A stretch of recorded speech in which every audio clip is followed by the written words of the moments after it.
Bem-vindas e bem-vindos ao É Apenas Fumaça, onde se fala sobre a sociedade com quem quer falar sobre ela. Eu sou o Pedro Santos. Hoje temos como convidada a Rita Silva, ativista profissional pelos direitos dos animais, presidente da Associação Animal Vegana. Bem-vinda. Olá, Pedro, obrigada. Os animais são seres vivos dotados de sensibilidade e objeto de proteção jurídica em virtude da sua natureza.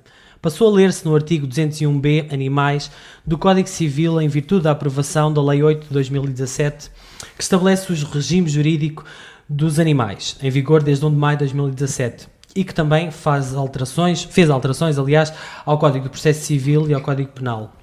Rita, hoje em Portugal os animais já não são vistos pela lei como coisas? Os animais continuam a ser vistos como coisas. Embora haja uma alteração que é por nós muito bem-vinda do ponto de vista legal, como acabaste muito bem de dizer, a verdade é que os animais podem na mesma continuar a ser tidos como posse, digamos assim, quer, por exemplo, numa partilha, quer em outras circunstâncias legais, os animais podem ainda, principalmente se não estivermos a falar dos chamados animais de companhia, que não estão abrangidos desse articulado que acabaste de referir, os animais continuam a ser tratados como coisas. Claro que vamos no bom caminho, mas as coisas não são perfeitas ainda. O que é que são os animais de companhia? Que diferença é esta que a lei estabelece? O nome, eu confesso, eu não simpatizo especialmente com estas denominações e nem são propriamente, do ponto de vista teórico, digamos assim, não é uma maneira adequada para um defensor dos direitos fundamentais dos animais falar. Mas pronto, do ponto de vista legal, e vivemos nesse mundo, claro, faz-se uma diferenciação entre animais de companhia, por exemplo, cães, gatos, ou seja, todos os animais que possam ser mantidos pelos humanos como membros da família, digo eu, porque infelizmente muitas pessoas não os veem como membros da família. Depois tem os chamados animais de pecuária, nós dizemos animais de quinta, que são os animais que normalmente são tidos como exploração. Para fins de exploração. Depois tem os animais selvagens, /silvestres, há uma série de denominações, umas biológicas, enfim, umas científicas, melhor dizendo, e outras legais. Portanto, e esta lei que entrou em vigor o ano passado, no dia 1 de maio, só diz respeito aos chamados animais de estimação, se lhe quisermos chamar assim, é isso? Comumente... Pior nome de sempre, sim, mas animais de companhia é o mais correto.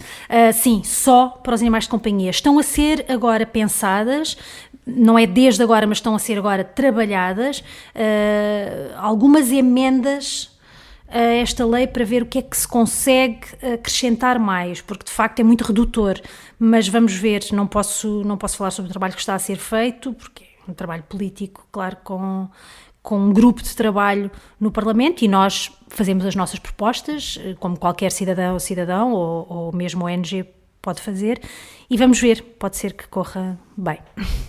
A Alexandra Reis Moreira, que é advogada e é uma das redatoras do parecer que a Ordem dos Advogados emitiu sobre quando se estava a discutir esta lei, e que aliás já trabalhou com o animal, num conhecido caso da queima do gato, se não estou em erro. Sim, ela trabalha connosco em vários casos, presentemente. Ela definiu este estatuto dizendo que era bizarro e disse que, acerca desta classificação dos animais, formalmente não são coisas, mas substancialmente não deixam de o ser. É Justamente.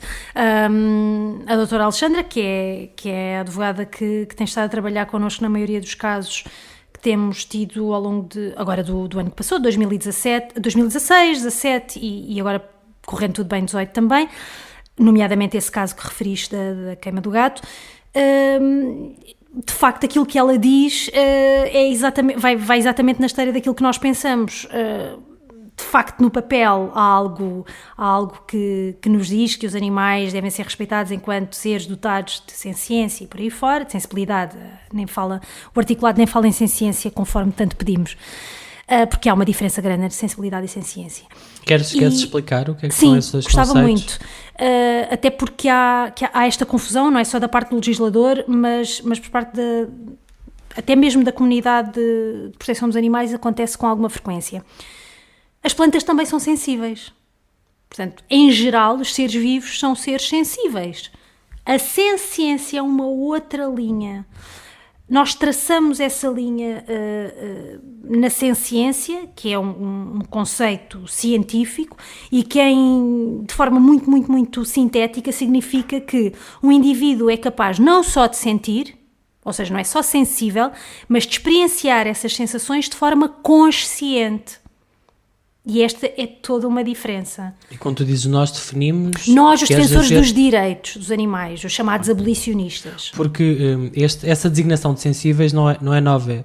Inclusive, com a aprovação do Tratado de Lisboa e com a alteração que foi feita ao Tratado sobre o Funcionamento da União Europeia, há uma expressão concreta, o artigo 13º, usa exatamente essa expressão, diz, na definição e aplicação das políticas da União nos domínios da agricultura, da pesca, dos transportes, do mercado interno, da investigação e desenvolvimento tecnológico e do espaço, a União e os Estados-membros terão plenamente em conta as exigências em matéria de bem-estar dos animais enquanto seres sensíveis, respeitando simultaneamente as disposições legislativas e administrativas e os costumes dos Estados-membros, nomeadamente em matéria de ritos religiosos, tradições culturais e património regional. O que exclui a tauromaquia desde logo. Na tua visão? Não, é na visão geral. Exclui totalmente a tauromaquia porque é um costume de um dos Estados-membros, no caso de 3, mas Portugal, Espanha e França. É entendido como tradição cultural. Mas então está excluído. Já vamos à tauromaquia. Mas sim, é utilizado sensível quando deveria ser senciente, porque, repito, sensíveis também as plantas são. Às vezes as pessoas tendem a chegar a extremos sem se perceber se a pessoa é culpada e se sabe que está a fazer mal. Condena-se toda a gente por tudo, sobretudo nas redes sociais. Tratar um animal num apartamento em Lisboa é diferente de tratar um animal de guarda ou de rebanho num ambiente rural. Todos eles são animais. Todos têm de ser bem tratados, mas todos devem ser encontrados no seu ambiente. Há que ter bom senso na aplicação da lei. Esta frase é de Jorge Cid, bastonário da Ordem dos Médicos Veterinários, num artigo publicado pela agência Lusa que tinha o título Lei que criminaliza os maus-tratos a animais contribuiu para o abandono. Estamos a falar da Lei 69 de 2014, de 29 de agosto, que basicamente definia um conjunto de práticas que passariam a ser punidas, e na altura em que esta lei foi discutida, várias entidades, a Ordem dos Advogados, o Conselho Superior do Ministério Público, a Procuradoria-Geral da República, alertaram para problemas no articulado da lei. Explica-nos as limitações desta lei. Deixa-me só ir um pouquinho atrás para dizer que esta lei veio na esteira de uma petição iniciada pela Animal. Uma petição que se chamava Por uma Nova Lei de Proteção dos Animais em Portugal. Nós elaborámos um articulado para um código de proteção dos animais, que incluía todos os animais, e essa petição pedia para que, portanto, os peticionários pediam para que o Parlamento tivesse em consideração esta nossa proposta. E o que resultou foi, de facto, a criminalização dos maus-tratos a animais. Uma vez mais, estamos a falar de animais de companhia, essencialmente. E há alguns casos, também estamos a tentar que... aquilo que eu disse para o caso anterior vale para este. Estamos a tentar que haja algumas emendas para um futuro próximo, porque de facto há muitos animais, e dou o exemplo dos equídeos, que são enfim, vítimas de muito abandono em Portugal, especialmente nas zonas mais rurais, e portanto... Equídeos são cavalos, sim, éguas, cavalos, éguas, mulas. Sim, burros, mulas, peço desculpa. E de modo que, isto para só mesmo à parte para dizer de onde é que veio este trabalho, foi a cidadania que pediu, e felizmente houve acolhimento. Mas o legislador não fez bem. Mais uma vez, podia ter feito melhor. Não quer dizer que não tenha sido um bom passo, nós vimos-lo com bastante agrado, mas já que se vai legislar, às vezes pode-se chegar um pouquinho mais longe. Compreendo perfeitamente. Mas quais são os problemas em concreto, as limitações desta lei? As limitações têm a ver essencialmente com esta questão É claro que, vamos lá ver, o mundo não se torna vegano amanhã, e é natural que não possamos incluir todas as práticas de exploração dos animais aqui, porque isso significaria que iam acabar todas as atividades de exploração de animais. E isso, sim, essencialmente, mas outras. E claro que Claro que é isso que nós queremos, mas obviamente que o legislador não pode fazer isso e nós sabemos que as coisas não acontecem da noite para o dia e nem seria, na verdade, execuível que isso acontecesse. Contudo, podiam ter sido incluídos casos, por exemplo, como dos equídeos, que são tão comuns, e os maus-tratos a animais, mesmo que sejam outros animais, que sejam até, utilizados com fins alimentares, experimentais e outros, mas sem tudo o que tivesse a ver com maus-tratos. Como é que eu hei de explicar isto de forma... Vamos ver. Aquilo que se faz em pecuária são formas de maus-tratos, sim. Mas há um caminho, imaginem, o não atordoar de um animal que é tão comum antes de, embora seja ilegal, mas antes de ir para uma linha de abate, sim. Por exemplo, isso deveria constituir um crime, na minha modesta opinião. Não sou jurista, mas padeço de uma coisa que é senso comum. Mas há imensa legislação que regula que não é minimamente bem-estar animal. Pois, mas que carece de fiscalização europeia, eficaz. na verdade. Sim, até. Também. Carece de fiscalização, que depois foi transposta para o direito interno e que de facto existe e até há uma espécie de manta de retalhos, há muita coisa, muitas peças legislativas. Mas depois há um problema, como é geral aqui em Portugal, infelizmente, de aplicação da legislação, por conta de haver um grave problema de fiscalização. E as coisas vão passando. E eu posso falar perfeitamente à vontade disto, porque eu vi muitos casos, quando fazia investigação, vi muitos casos de animais que não foram atordoados. Ou que não foram atordoados mas não era bem, devidamente. Não era, só um exemplo, claro. Mas não era para esses animais que se destinava esta lei, não é? Não, era só um exemplo. Deixa-me citar-te um magistrado da Procuradoria-Geral da República, Raul Farias, que em entrevista à jornalista Ana Henriques do Público, no passado 10 de dezembro, no Dia Mundial dos Animais, precisamente discutindo esta lei, que entrou em vigor no dia 1 de outubro de 2014, Ana Henriques pergunta-lhe: mantêm-se todos os problemas que a lei tinha? E ele responde: sim. Se der um pontapé no animal e por alguma razão ele morrer, não sendo essa a minha intenção, essa ação será punida. Mas se lhe der um tiro na cabeça e não houver sofrimento, posso não o ser. Sim. Mais tarde ela pergunta: o dono de um cavalo usado para pecuária pode enchê-lo de pontapés ou esfaqueá-lo sem que isso seja penalmente punível? E Raul Faria responde: não há rigorosamente nada na lei penal que pune esse comportamento, embora existam normas comunitárias que proíbam esse tipo de maus-tratos e que implicam coimas. Exatamente. Há vários vazios legais, chamados loopholes aqui, que levam a que muitos casos não vão por diante. Felizmente, depois, isto infelizmente ainda varia muito na juíza ou no juiz que se encontra, e felizmente cada caso em que se consegue dar mais um passo faz jurisprudência para o seguinte, e é isso que nós pretendemos.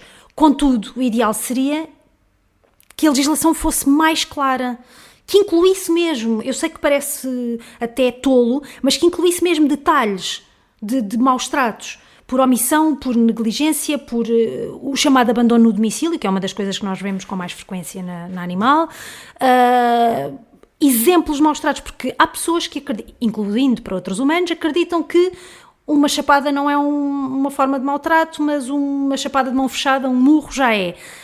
E às vezes é preciso especificar, porque às vezes parece que o senso comum já não é assim tão comum.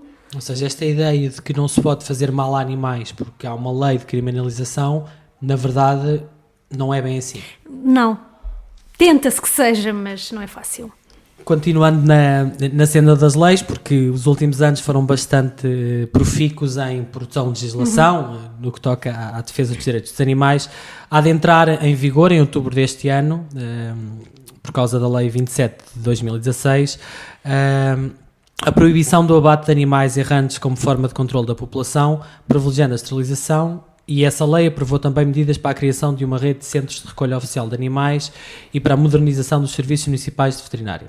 Na prática, isto significa que vamos deixar de abater animais nos chamados centros de recolha oficiais, que são canis e gatis municipais. É isso? Deveria ser, sim. Temos um grave problema de estrutura. As estruturas dos vulgos canis municipais, que são, na verdade, centros de recolha oficial, é o nome oficial.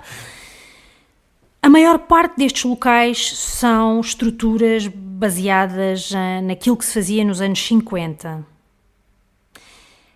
que estão absolutamente inadequadas. Não só inadequadas em termos daquilo que se sabe hoje sobre as necessidades dos animais, e naturalmente que conceber que os animais podem estar bem nas chamadas boxes, ou seja, que os animais podem estar... É conceber que os animais podem estar em caixas. Não me interessa quão grandes são as caixas, lamento. Em caixas de cimento. Essa concepção que é absolutamente ultrapassada, está absolutamente ultrapassada... Mas é isso que está na lei. Sim, acaba por... Mas atenção a uma coisa muito importante. A lei estabelece mínimos. A lei não estabelece máximos. À medida que nós vamos evoluindo enquanto sociedade e à medida que vamos aprendendo mais, em que a ciência nos vai explicando mais sobre as necessidades, características naturais dos animais, nós devemos, digo eu, enquanto humanos, enquanto sociedades humanas civilizadas e modernas, ir também avançando ao mesmo tempo que vamos sabendo mais. Claro que há algumas exceções, de facto, e que são meritórias, mas são só isso, exceções. Esse é o problema. E importa dizer que, enquanto não se mudar a mentalidade de que os animais se podem manter daquela forma, e atenção, porque também nessa altura o número de animais era muito menor, portanto não havia o boom de reprodução descontrolada que houve e que faz com que haja a sobrepopulação que há hoje de cães e gatos, por exemplo. Os locais não têm como acolher estes animais, não têm como os manter dignamente e depois não têm estruturas decentes para os encaminhar para a adoção. Não, o que tu estás a dizer é que quando chegarmos a outubro deste ano as câmaras não vão estar preparadas para aplicar a lei. Não vão.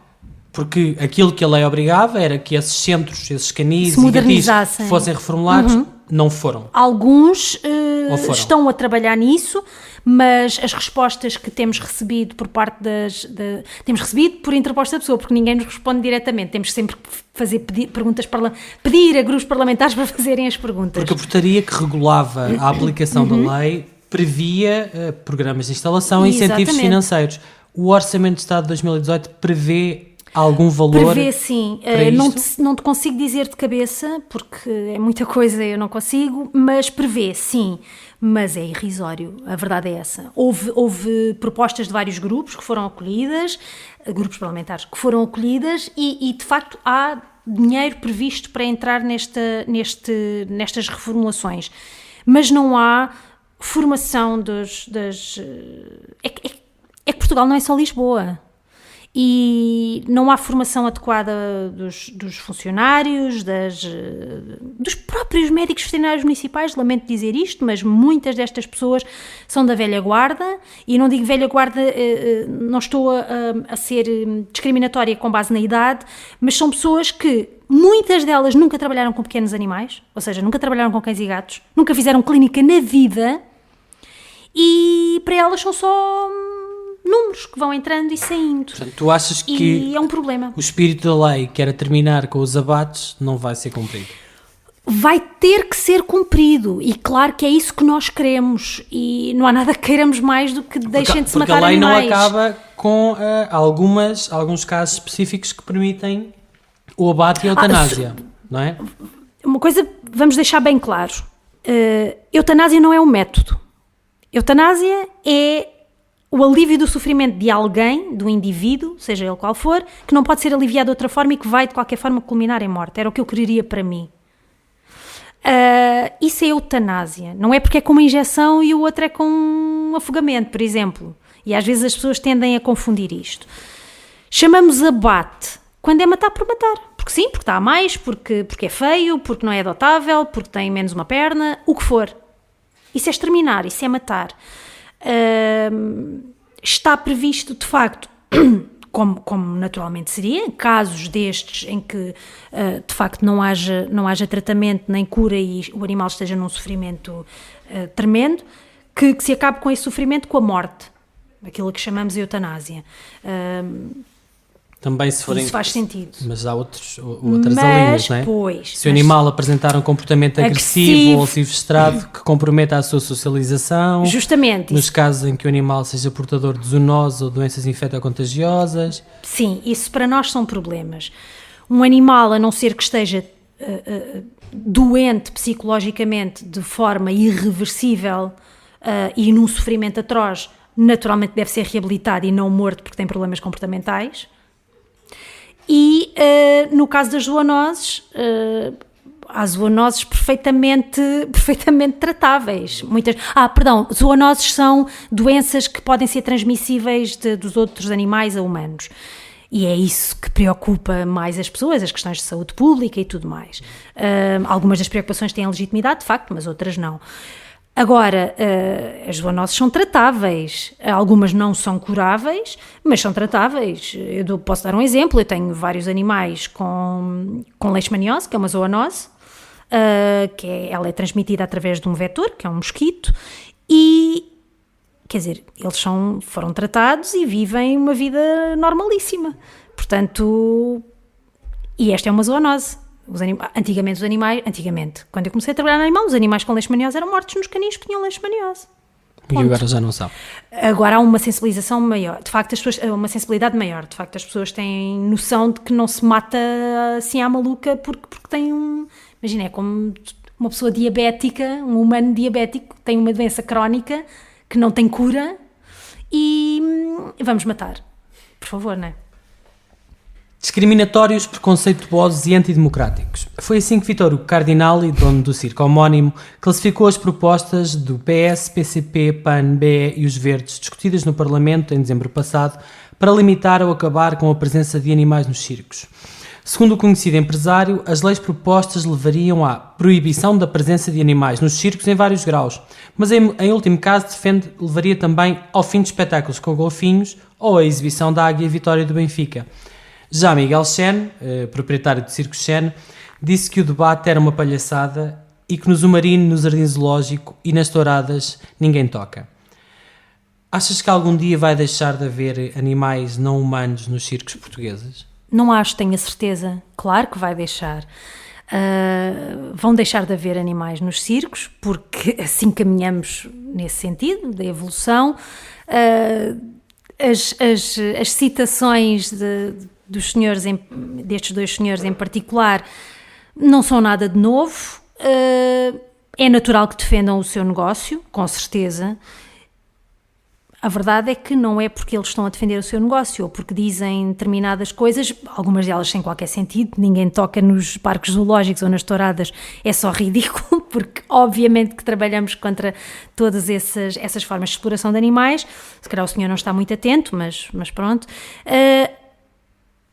O facto destas pessoas pensarem desta forma não vai fazer com que a evolução não aconteça. Importa, contudo, dizer, em relação a este tema dos circos, não há absolutamente nada contra os circos, contra o circo, contra o espetáculo que é o circo. O circo é uma arte maior, uma arte que deve ser apoiada pelo Estado, que deve ser respeitada, que devem ser dadas condições, sim, às artistas e aos artistas de circo para trabalharem como deve ser. O nosso problema é a utilização de animais nestes espetáculos. Nada mais, nada contra o circo.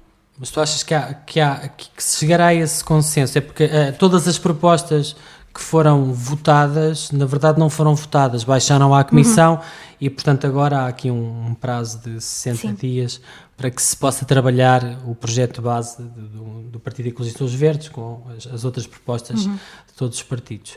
Se isso fosse assim tão consensual, não se teria já aprovado liminarmente essa proibição de uso de animais não humanos no circo? Por parte da comunidade científica é consensual, por parte do legislador não tanto.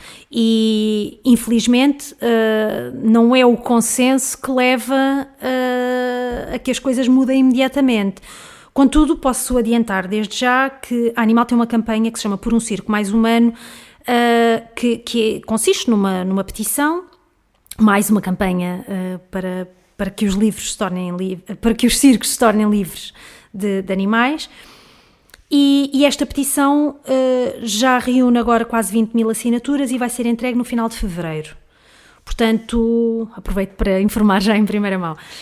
Vai ser entregue no final de fevereiro e depois naturalmente seguirá a tramitação normal e esperemos que na altura em que ela seja discutida se possam então, vamos fazer um trabalho de consciencialização da comunidade política, claro, vamos esperar, acreditamos que podemos ter já aqui em breve uma boa solução, pelo menos para alguns dos animais nos circos. Esperemos. Entre 2016 e 2017 houve um aumento de 15.895 espectadores de corridas de touros, um acréscimo de 4,39%, o que não acontecia desde 2010. No total, no ano passado, 377.952 pessoas assistiram a este tipo de espetáculos, segundo o relatório de atividade tauromáquica 2007 da Inspeção-Geral das Atividades Culturais, divulgado na semana passada. A Protoiro, a associação que representa o setor, diz que os números da IGAC não retratam toda a realidade taurina portuguesa, sendo somente um relatório administrativo da atividade deste organismo público, e situa o total de espectadores em 435.660, um aumento de 1,8% face a 2016. Na edição de 2007 do Orçamento Participativo de Portugal, lançado pelo Governo, um dos projetos vencedores chamava-se Tauromaquia Património Cultural de Portugal e tinha como objetivo dar início ao processo de inventariação e classificação da tauromaquia como património cultural e material de Portugal. O que é que tu pensas destes dados? Começando pelo princípio, é preciso ler o relatório de espetáculo da atividade tauromáquica 2017 e, ao lê-lo, analisá-lo e tirar conclusões que não sejam meramente populistas, como é o caso. Estas conclusões são tópicos citados pelo próprio relatório. As conclusões, nós podemos ler, obviamente sempre que sai o relatório eu leio, nós podemos ler de várias formas. Se tu fores ler o relatório, tu vês que houve uma diminuição de número de corridas de touros, e estou a dizer corridas de touros porque é a terminologia, porque de facto não são corridas de touros. Houve uma diminuição e houve um aumento de espectadores, e importa ir ver quando é que esses espectadores aumentaram. Foi em corridas televisionadas? Onde é que foi? É preciso ir ver todos estes detalhes para perceber onde é que houve um aumento. Não é assim tão simples. Grave é... O aumento foi global, isso não há como dizer. Há como dizer sim, porque podemos ir por praças. Sim. Agora, saber o que é que aconteceu em cada praça. Foi televisionado ou não. Sim, mas também te posso dizer que as praças que mais tiveram espectadores foram as praças fixas e não móveis. Justamente, como é natural. Importante.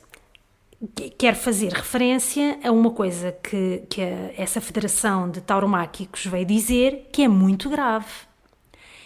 Veio dizer que nós não podemos olhar para o relatório como estando a dizer tudo sobre o que se passa em tauromaquia.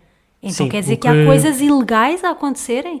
Porque a Inspeção-Geral das Atividades Culturais é o organismo do Estado que tem competência e obrigação legal de verificar todo e qualquer espetáculo de natureza tauromáquica, referindo todos os detalhes acerca do mesmo. Mas os dados que a Protoiro utiliza para fazer as suas contas têm como base um critério de contabilização que não tem a IGAC. O que a Protoiro faz... Mas como é que é possível? É dizer que contabilizou todos os espetáculos públicos em que foi lidada pelo menos uma res brava de lide. Portanto, basta um animal... Tudo o que acontece de natureza tauromáquica, se for legal, tem que estar contabilizado pela Inspeção-Geral de Atividades Culturais. Logo, essa federação está a defender atividades ilegais?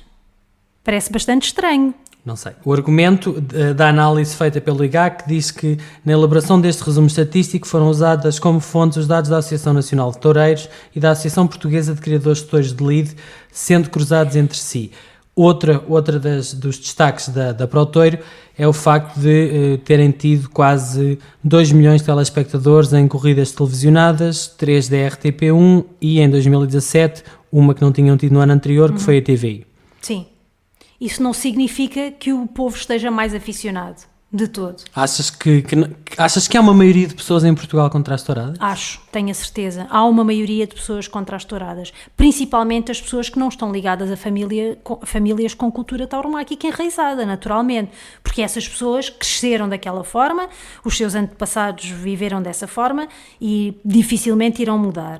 Isto não é um bocadinho paternalista? Não, de forma nenhuma. Pelo contrário, é a forma de compreender que, de facto, aquelas pessoas viveram naquela cultura sempre. São raríssimos os casos de pessoas de famílias tauromáquicas, de famílias enraizadamente tauromáquicas, que saem desse caminho. É raro, porque é natural quando nós crescemos numa determinada cultura e vivemos nessa cultura, porque depois muitas destas pessoas são empresárias tauromáquicas e trabalham enfim, nessa área, naturalmente que não se vai esperar que os seus filhos que estão a viver no mesmo núcleo não sejam aficionados.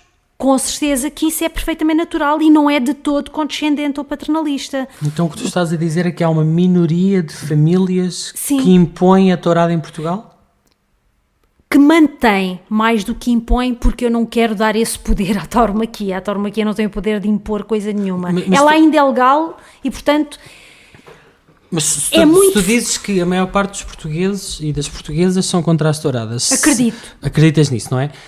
Se isso fosse verdade e se os portugueses e as portuguesas quisessem mesmo que as touradas acabassem, os partidos políticos, por exemplo, não tinham já resolvido o assunto? Não, um problema fortíssimo dentro do Parlamento é o lobby tauromáquico, fortíssimo, principalmente numa parte da esquerda e na maioria da direita, que está ligada a muitas daquelas pessoas, muitas das deputadas e deputados, e eu sei do que estou a falar porque é o meu trabalho, são pessoas cujas famílias estão ligadas à indústria tauromáquica. No caso mais da direita, no caso de uma facção da esquerda, tem a ver com as autarquias que detêm e que são de zonas onde ainda há alguma tradição tauromáquica, do PCP, por exemplo.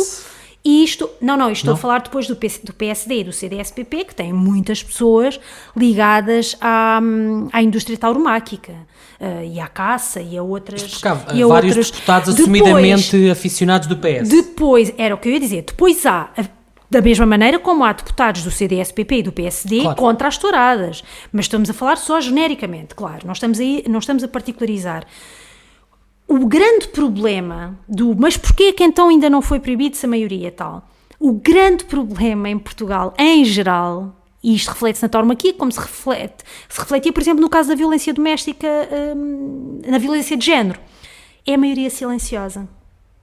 São as pessoas que, parece que, mesmo passado este tempo todo, depois de já estarmos em democracia, as pessoas continuam a ter alguma dificuldade. Agora sim, já é uma cultura um pouco mais ativista, mas as pessoas têm alguma dificuldade em dizer o que pensam e mantém-se um bocadinho aquela ideia do é proibido proibir. Não, pronto, quem não gosta não vê, quem gosta vê. Eu não gosto. Aqui não se trata de gostar ou de não gostar. É um bocadinho entre marido e mulher não se mete a colher. Eu não gosto que o meu vizinho bata na mulher, mas pronto, eu não tenho nada com isso. Não. É uma questão pública. Mas se é uma questão de violência. As pessoas, elas não reagiriam? Coloco-te a mesma questão em relação a tudo o que se passou até muito, muito, muito recentemente, poucos anos atrás, quando a violência doméstica passou a ser crime público. E incomodava as pessoas naturalmente, porque a não ser que tenhamos um problema de sociopatia ou o que for, nós não apreciamos a violência. E a tauromaquia não é mais do que violência. Exercida contra animais e exercida também, muitas vezes contra humanos, que vão à frente, e exercida também contra crianças. Por isso é que a ONU declarou que os países que ainda têm tauromaquia devem afastar a sua infância da tauromaquia porque é uma atividade violenta. Ora, se o Comitê de Defesa dos Direitos das Crianças e dos Jovens da ONU, ou seja, não há autoridade internacional maior para a proteção das crianças, pediu para se afastarem as crianças e os jovens, quer do trabalho na tauromaquia, quer da assistência na tauromaquia, porque isso os desensibiliza e é violento, quer dizer, alguma coisa deve ser feita para que isto aconteça. Portanto, achas que não há hipótese nenhuma de a tauromaquia poder vir a integrar uma lista de património cultural e material português? Português, eventualmente, porque... Mais uma vez o lobby trabalha e não sabemos o que é que vai acontecer. Este concurso que houve e que orçamento participativo e que teve, sim, foi um concurso, na verdade. Estas pessoas votaram e ganharam. Teve 5.792 foram 5 mil votos. Pessoas, pronto, que votaram. 6 mil pessoas que votaram, naquele projeto. Não significa que aquilo vá ser tornado património cultural e material de Portugal. Não está... Sim, não é isso. Vai haver um trabalho, é dar início ao processo. Dinheiro vai para... Exato, vão trabalhar pessoas para fazer uma recolha de informação e por aí fora. Agora, uma coisa posso dizer desde já, A Unesco não tem qualquer interesse na tauromaquia. A tauromaquia, nos 9 países, agora 8, já tentou várias vezes inscrever algumas práticas tauromáquicas como património cultural e material da humanidade e houve zero acolhimento por parte da Unesco. E até à data, daquilo que nós sabemos e das informações que temos a partir da Unesco, há zero interesse. Portanto, claro que começar por Portugal é uma forma, como acontece em Espanha, com o bem de interesse cultural e por aí fora, é uma forma depois de querer chegar a património cultural e material da humanidade, mas isso não vai acontecer. Quando nós comparamos a legislação portuguesa de defesa dos direitos dos animais não humanos com as de outros países, por exemplo, na Europa e no resto do mundo, que países é que tomam a dianteira? Onde é que nós estamos? É um exercício injusto, mas se tivesse que descrever um exemplo, ou alguns bons exemplos, em que lugar do ranking é que está Portugal nesta matéria? É ingrato, sabes? Porque, eu dou um exemplo. Na Finlândia há legislação bastante boa de proteção dos animais, na Suécia, idem. Mas depois temos, por exemplo, como para nós a tauromaquia é um flagelo, nós aqui no Sul, no caso deles são as quintas de peles. No caso de Inglaterra é a experimentação animal. Por muito avançada que a legislação seja, e há uma consciência muito, muito forte em relação ao abuso de animais, e para estas pessoas é aberrante que exista, por exemplo, tauromaquia, não é? Maltratar animais para fins de entretenimento. As quintas de peles, que são um sítio infernal, são parte da cultura e mesmo assim estão já em vários países destes que estão... Também temos quintas de peles em Portugal. Mas felizmente muito pouco e cada vez menos, porque não vinga aqui. Mas em países destes, como a Finlândia, a Noruega, a Suécia, já se estão a tomar medidas mesmo para estes... A Noruega foi agora a última, há poucos dias. Até 2024 acabam as quintas de peles no país todo. Claro, tem que haver Portanto, quintas de peles são quintas onde se criam animais para extração do seu pelo, sim. Portanto, coelhos, chinchilas, raposas, martas, animais que tenham pelo, basicamente, que seja para estes fins. Às vezes cães e gatos também em algumas zonas. Seja, na Europa já é proibido. Cada país vai tendo as suas especificidades, não é? Mas onde é que nós estamos? Fez-se um caminho relativamente rápido nos últimos anos, ou não? Sim, fez-se um caminho interessante, é verdade, mas eu não... Seria injusto estar até nem tenho base para estar a fazer um ranking, dizer em 10º, em 20º, o que for, mas estamos bastante longe ainda do norte da Europa, é verdade. No norte da Europa sendo que o norte da Europa é o melhor sítio. É o menos mau para os animais, sim, é o menos mau para os animais. Há uma consciência muito maior, mesmo em questões de veganismo. Por exemplo, a Alemanha é um país onde o veganismo está... Já lá vamos. Em todo o lado. Já nos vais explicar isso. Mas pronto, seja como for, já estivemos muito pior e eu noto nos últimos 10, 15 anos as coisas melhoraram bastante. Mas as alterações que vão havendo parece que vão sempre deixando umas migalhas para trás. Como estas que falámos há pouco. As leis que falámos ao início, não é? Tu achas que o facto de o PAN ter um deputado no Parlamento deu mais visibilidade às reivindicações de quem luta pelos direitos dos animais? Sim, claro. Naturalmente que, tendo um partido que tem animais no nome, com uma representação parlamentar, obviamente que há um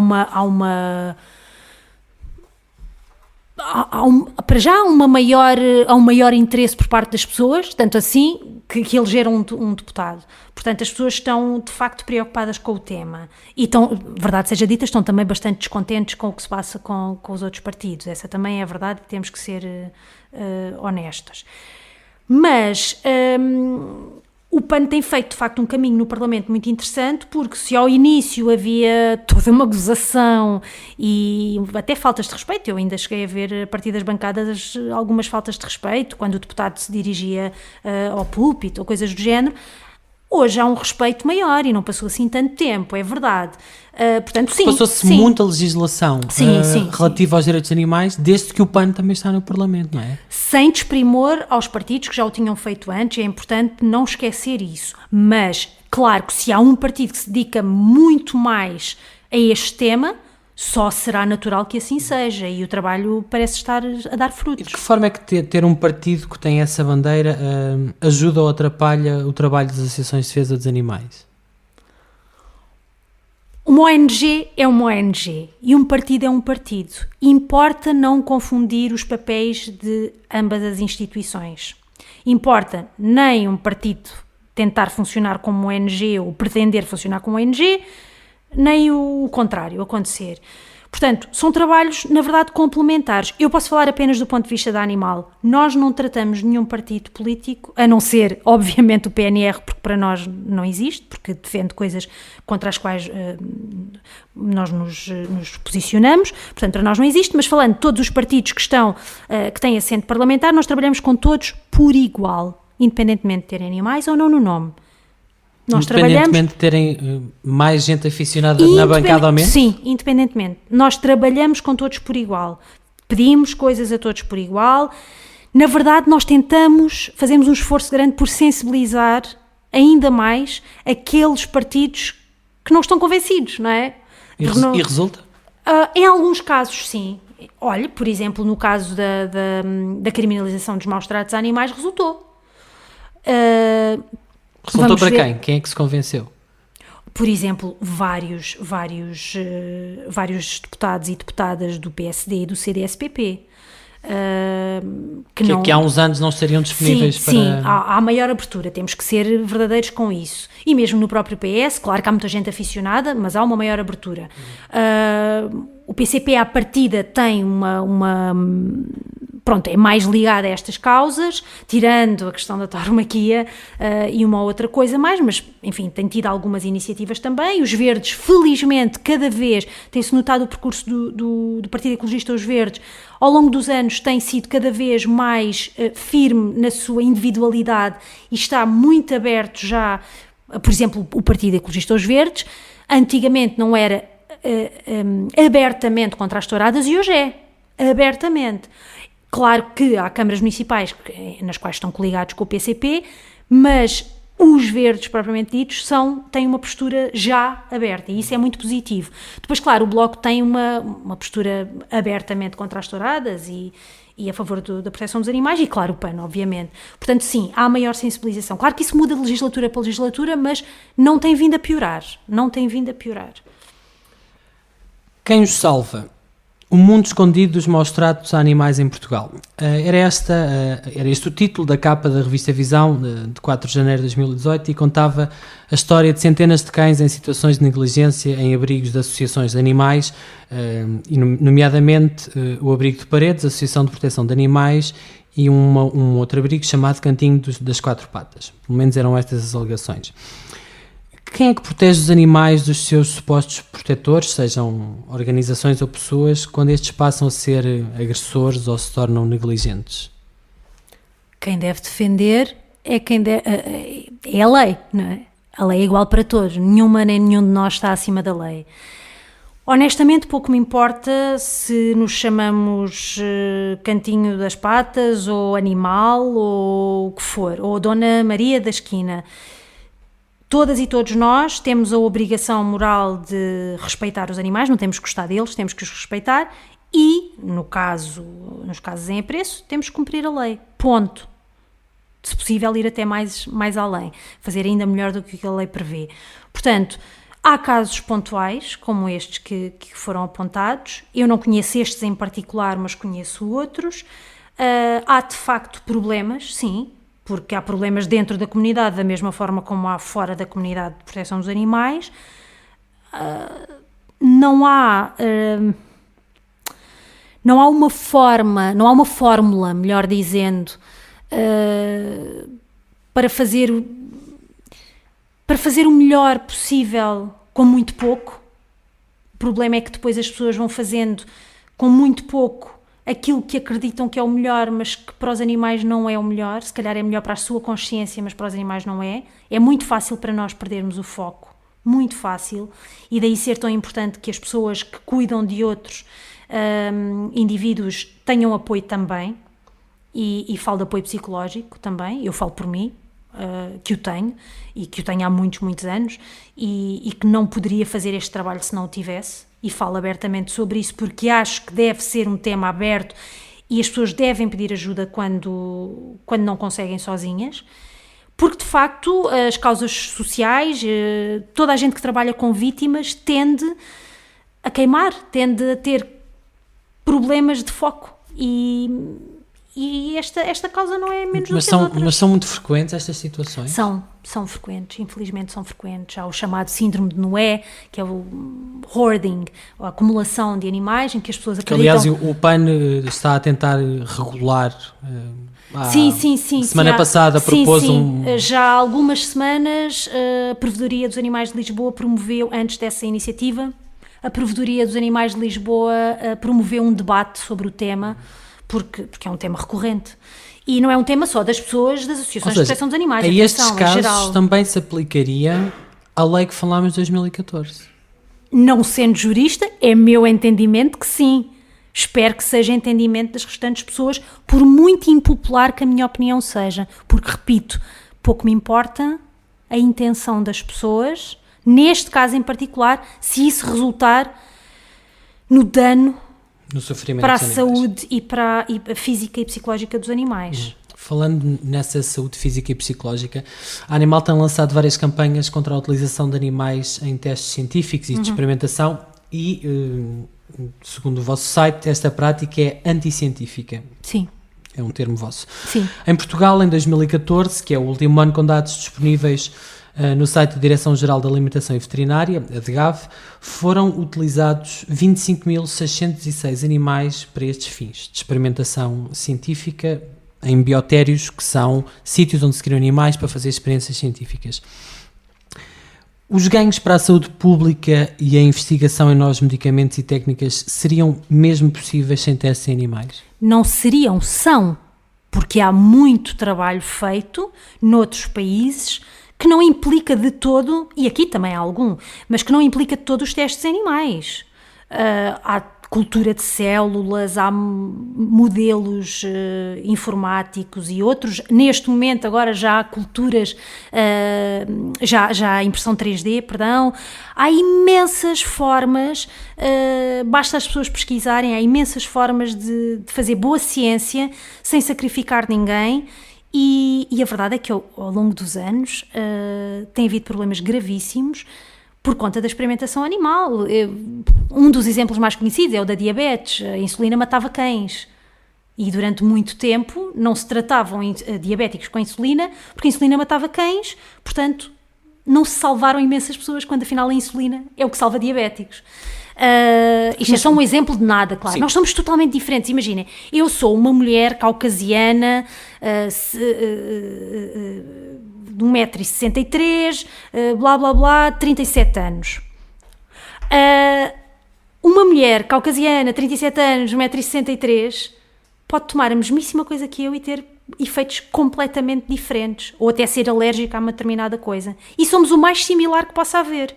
Imaginem então espécies totalmente diferentes. Uma coisa curiosa nos experimentadores é que... Mas deixa-me só interromper. Sim, claro. As espécies nos biotérios, tanto quanto sei, são quase que clonadas, não é? Portanto, há ali uma tentativa de quase que mimetizar cada ratinho ser parecido com o outro. Não, com o outro, não com humanos. Mas isto é para humanos, claro. Não é para ratos. É que a medicação não é para ratos, não é para tratar ratos, é para tratar humanos. Vamos falar de medicação, mas podíamos estar a falar de cosméticos ou do que for.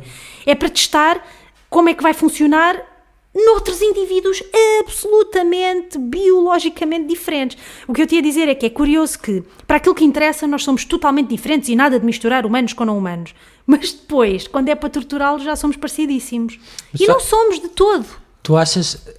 Essa posição que tens agora advém do facto de termos um tipo de tecnologia e de evolução científica que permite já não experimentar em animais? Tu achas que seria possível há 50 anos ter feito um caminho de investigação sem explorar animais e sem experimentar? Eu não sei responder há 50 anos, porque eu não vivia há 50 anos. Há 20. Mas as coisas são totalmente diferentes do que eram. E ainda, nós não vamos justificar continuar a fazer erros no futuro com aqueles que fizemos no passado.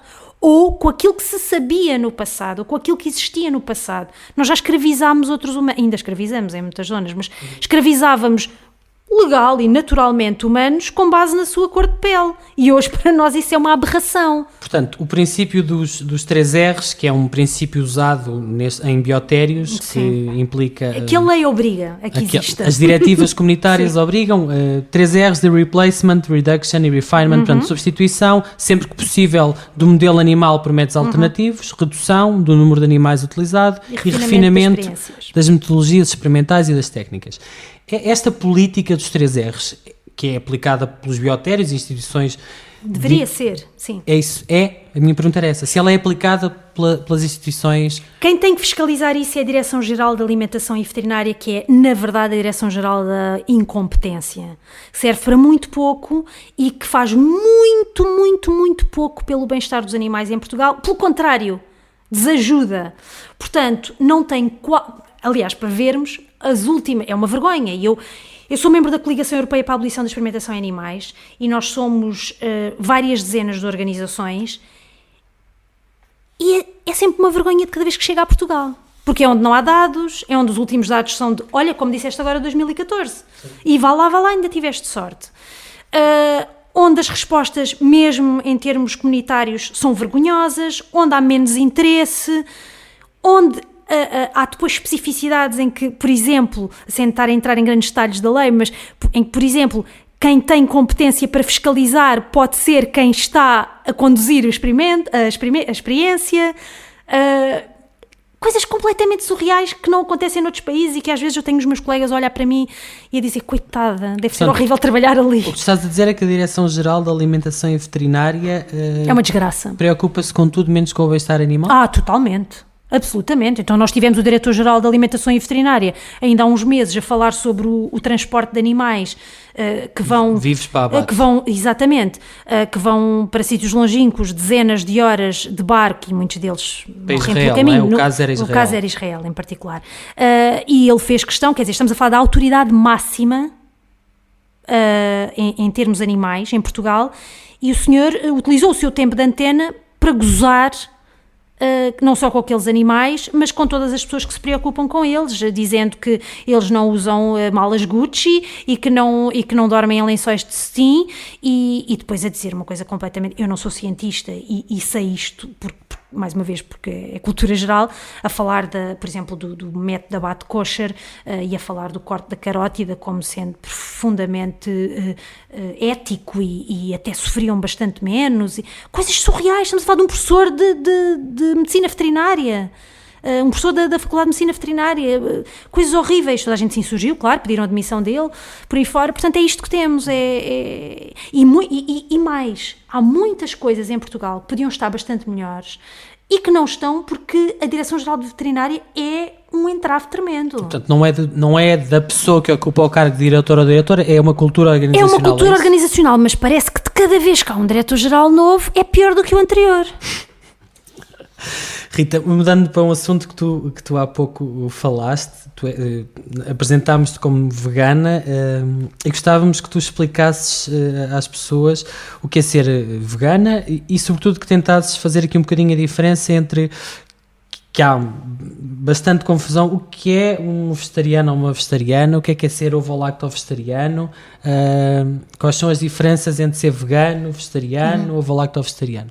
Eu cada vez gosto menos de rótulos, confesso, mas as coisas são o que são. Então, uma pessoa vegana é uma pessoa que tenta, até à máxima extensão do possível, claro, abster-se do consumo de produtos de origem animal, sejam eles para consumo alimentar, vestuário e outras coisas, por exemplo, não utilizar produtos testados em animais, não visitar espetáculos onde sejam utilizados animais, onde se explorem animais, ou seja, é levar até à máxima extensão do possível a abstenção de serviços, produtos e afins de onde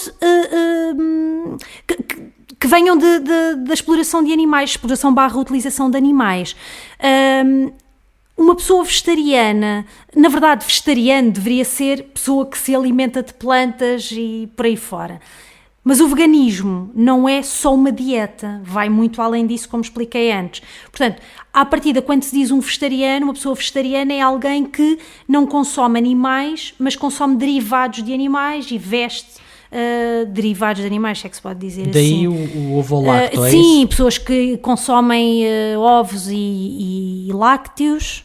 E derivados de leite. Sim, acho que se diz lácteos. Sim. E depois há os ovo-vegetarianos, são as pessoas que não consomem laticínios, mas consomem ovos. E depois inventaram, pronto, uma série de nomes que já, confesso que já acho ridículos. São os piscitarianos, que é uma tradução... Não comem carne, mas comem peixe, não é? Que é carne de outros animais. Portanto, para mim, eu não utilizo a expressão, eu não utilizo nunca a expressão carne e peixe. Utilizo comer animais ou não comer animais. Nós tendemos, desde que nascemos, a utilizar nomes para aquilo que vemos como uma coisa, não vermos a realidade dela. Por exemplo, nós não dizemos, quando somos crianças, mãe, passa-me por favor um porco. Nós não dizemos, quero maçãs de porco, por favor, quero maçãs de vaca, quero maçãs de galinha. Normalmente nós dizemos maçãs de fiambre, maçãs de um bife. Nós damos nomes às coisas para nos desensibilizarmos. Porque se muitos de nós soubessem desde pequenos que o que estão a comer é um animal, e eu conheço várias crianças e fui vendo ao longo do tempo casos com várias crianças que quando perceberam que aquela fatia que viam era, na verdade, aquilo que elas chamavam um porquinho, um porco, ficaram chocadas. É natural, são coisas que nós fazemos culturalmente e que, enfim, que felizmente estão cada vez mais a mudar. Mas sim, o veganismo é isto, não é uma seita, não deveria ser visto como um... É difícil ou é fácil, ou como é que é ser vegano em Portugal? Eu sou suspeita porque para mim o veganismo é o que é, não pode ser de outra forma. Não, como é que tu tomaste essa decisão? Há... Se é que podemos entrar por aí. Talvez 15, 16, para aí. Eu achava que era a maior defensora dos animais. Mas comia animais. Ok, não comia muitos animais, mas comia animais. E achava que era defensora dos animais na mesma. Totalmente defensora dos animais. E um dia, quase como um clique, com a ajuda de outra pessoa que conversou comigo sobre o assunto, aquilo deixou de me fazer sentido. E no momento, eu lembro-me perfeitamente do que é que estava a comer, e estava a comer uma refeição que continha animais, e comecei a ficar profundamente mal disposta. Não só fisicamente, mas emocionalmente mal disposta, e nunca mais desde esse dia até hoje consegui comer nada que viesse de um animal. Ou seja, no meu caso foi de um momento para o outro. Não quer dizer que as pessoas devam fazer as coisas assim. Pois, era isso que eu te ia perguntar. Cada pessoa é uma pessoa, deve ter os seus cuidados, se tiver problemas de saúde ou o que quer que seja, deve consultar um médico. Há um lado que tem que ver com esta questão que tu falaste, que não é só alimentar, não é? Não, que é um estilo de vida, é uma percepção ética e moral sobre... Justamente. É uma posição ética e moral no mundo. Há pessoas que têm outras alimentações vegetarianas ou ovo-lacto, ou mais relacionadas com as questões ambientais, ou mais preocupadas com o planeta e com essas consequências, um certo meio termo, e não tanto esta questão ética ou moral. Depois há outras que o farão pelas suas razões. Desculpa, deixa-me só dizer-te, no meu caso em particular, a questão ambiental e a questão da saúde são efeitos colaterais fantásticos. Mas aquilo que me faz ser vegana é a questão ética. Achas que é por causa de uma certa moda, ou por causa de ser cada vez mais falado que o consumo de carnes vermelhas ou de produtos derivados de animais pode ter algumas consequências para a saúde, pelo menos o seu consumo em excesso, que, por exemplo, se soube esta semana que o consumo de leite baixou 1 milhão de litros por mês em Portugal em 2017 e que está a baixar desde 2008. Achas que tem que ver com este lado da opção pela saúde, pelo corpo, pelo ginásio e por um certo mito que anda à volta daquilo que é os efeitos menos bons do leite? Em algumas pessoas isso não é um mito, isso é realidade, porque nós não somos vacas, portanto é natural que o leite de uma vaca não nos faça bem porque nós não somos filhos e filhas daquela mãe. Não é natural um indivíduo de uma espécie beber leite, ainda por cima em idade adulta, de outro indivíduo. Nós temos um período de lactência em que mamamos de alguém da nossa espécie, pode não ser a nossa mãe, há amas de leite, para quem não tem leite. Mas na natureza não existe mais ninguém que se alimente do leite de outra mãe, de outra espécie, ainda por cima na idade adulta. Portanto, é natural que haja intolerâncias, porque nós não somos uma vaca, nós não somos um vitel. O uso da expressão natural dava-nos para mais um programa, Rita. Sim, mas pronto, isto para tentar explicar Sim, como mas é que... onde eu queria chegar com isso é se tu achas... até pelas implicações que isso tem nos próprios animais. Das pessoas que tu conheces, ou do que vais percebendo, não é? Porque tu és vegana já há Sim, alguns anos, se esta sim. ideia, Há casos, esta sim. dimensão Há tem muitos... que ver com mais gente a adotar estes comportamentos por causa do bem-estar animal. Sim, isso sim. As pessoas cada vez mais fazem esse clique, não querem fazer parte daquilo, porque aprendem o que é que significa o leite, significa que há um vitel que vai desaparecer do mapa, e por aí fora. Portanto, sim, as pessoas estão a ficar cada vez mais conscientes do que se passa, e não querem ser coniventes com isso. Depois, sim, há as questões das modas, há as questões das dietas, mas normalmente essas não ficam, não são essas que fazem a diferença. Ainda bem, enquanto põem plantas no estômago e não põem animais, ótimo, mas não é isso que fica. Mas sim, as coisas estão a mudar muito. O que é que te parece um grande sinónimo de mudança foi a criação, a aprovação e a aplicação, a entrada em vigor da Lei 11 de 2017, que prevê o direito à opção vegetariana nas cantinas públicas. O que é que te parece? Decente, parece-me decente e parece-me que já veio tarde. Ótimo, e está a ser visto como um exemplo no mundo todo. Foi essa peça legislativa veio na esteira de uma petição iniciada pela Associação Vegetariana Portuguesa e que levou depois a uma iniciativa legislativa do PAN. Não, levou uma iniciativa legislativa. Não, sim, foi uma petição e o PAN, a propósito da petição. E que depois foi aprovada, também foi difícil, mas foi aprovada, felizmente, e está a ser caso de estudo no mundo todo. E o que é que tu que és há tantos anos vegana, tens a dizer às pessoas que têm... Que afirmam que é uma dieta muito arriscada, que pode ter consequências para a saúde, que sem uma série de produtos animais tu não tens uma série de proteínas e nutrientes. Isso é absolutamente falso, mesmo, é totalmente falso. Cientificamente é totalmente falso. Se as pessoas querem continuar a tomar... Tu és seguida por alguns especialistas? Eu vou ao médico como as pessoas normais. Não, vou ao médico como as pessoas normais. Faço análise, desde que nasci que faço análises anuais. É uma coisa que os meus pais... É uma coisa que se faz na minha família e eu continuei, a partir do momento em que cresci, continuei a fazer. Nunca tive qualquer problema relacionado com a minha dieta. Estamos a falar só de dieta.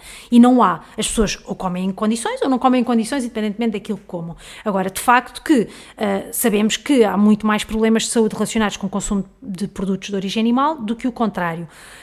Há muitos mitos associados ao veganismo, claro que sim, ao vegetarianismo, mas essencialmente ao veganismo, claro que sim, que são isso mesmo, que são mitos. As pessoas querem continuar a comer animais, as pessoas podem continuar a comer animais, naturalmente que não é ilegal, podem continuar a fazê-lo, mas não inventem. Este foi mais um episódio do É Apenas Fumaça, onde se fala sobre a sociedade com quem quer falar sobre ela. Obrigado, Rita Silva, ativista, presidente da Associação Animal.